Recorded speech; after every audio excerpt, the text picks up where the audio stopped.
Stone Soup, retold and illustrated by John J. Muff. 3 monks, Hawk, Lock, and Sue, traveled along a mountain road. They talked about cat whiskers, the color of the sun, and giving. What makes one happy, Sue? Asked Hawk, the youngest monk. Old Sue, who was the wisest, said, Let's find out. The sound of a bell brought their gaze to the rooftops of the village. Below they could not see from so high above the village that had been through so many hard times. Famine, floods, and war had made the villagers weary and untrusting of strangers. They had even become suspicious of their own neighbors. The villagers worked hard, but only for themselves. There was a farmer, a tea merchant, a scholar, a seamstress, a doctor, a carpenter, and many others, but they had little to do with one another. When the monks reached the foot of the mountain, the villagers disappeared to their houses. No one came to the gates to greet them. And when the people saw them enter the village, they closed their windows tight. The monks knocked on the door of the first house. There was no answer. Then the house went dark. They knocked on a second door, and the same thing happened. It happened again and again, from one house to the next. These people do not know happiness, they all agreed. But today, said Sue, his face bright as the moon, we will show them how to make stone soup. They gathered twigs and branches and made a fire. They placed a small tin pot on the top and filled it with water from the village well. A brave little girl who had been watching came to them. What are you doing? She asked. Why are you gathering twigs? We are gathering twigs, said Luke. We will make a fire, said Hook. We are making stone soup, and we need 3 round stones, said Sue. The little girl helped the monks look around the courtyard until they found just the right ones. They had put them in the water to cook.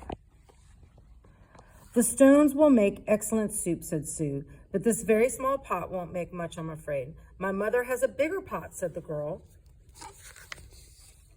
The little girl ran home. As she started to take a pot, her mother asked what she was doing. The 3 strangers are making soup from stones, she said. They need our biggest pot.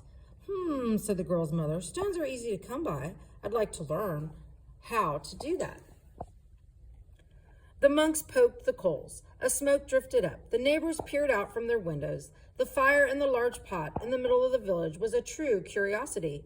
One by one, the people of the village came out to see just what the stone soup was. Of course, old-style stone soup should be well seasoned with salt and pepper, said Hook. That is true, said Luke.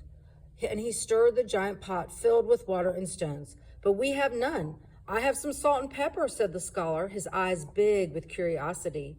He disappeared and came back with salt and pepper and even a few other spices. Sue took a taste. The last time we had stone soup for this size and color, carrots made the broth very sweet. Carrots? Said a woman from the back. I may have a few carrots, but just a few. And off she ran. She returned with as many carrots as she could carry and dropped them into the pot. Do you think it would be better with onions? Asked Hook. Oh, yes, maybe an onion would taste good, said a farmer, and he hurried off. He returned in a moment with 5 big onions, and he dropped them into the bubbling soup. Now that's a fine soup, he said. The villagers all nodded their heads as the smell was agreeable.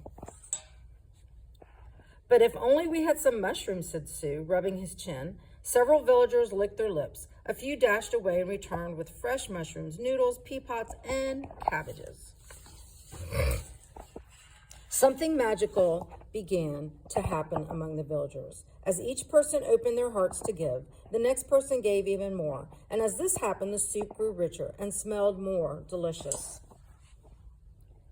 I imagine the emperor would suggest we add dumplings, said one villager, and bean curd, said another. What about cloud ear and mung beans and yams, cried others, and tura roots and winter melon and baby corn, cried other villagers. Garlic, ginger root, soy sauce, little bulbs.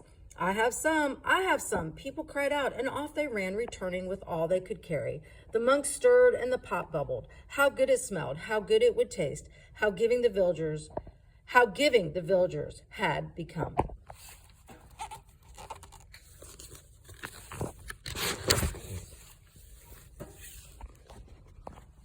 At last the soup was ready. The villagers gathered together. They brought rice and steamed buns. They brought leeky nuts and sweet cakes. They brought tea to drink, and they lit lanterns. Everyone sat down to eat. They had been together for a feast. They had not been together for a feast like this for as long as anyone could remember. After the banquet, they told stories, sang songs, and celebrated long into the night.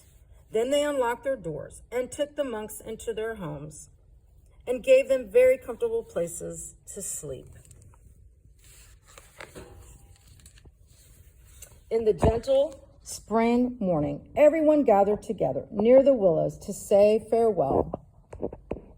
Thank you for having us as your guests, said the monks. You have been most generous. Thank you, all the villagers.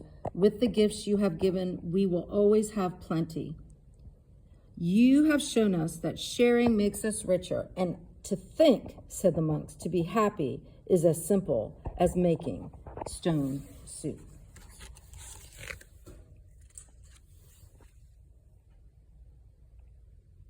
The end.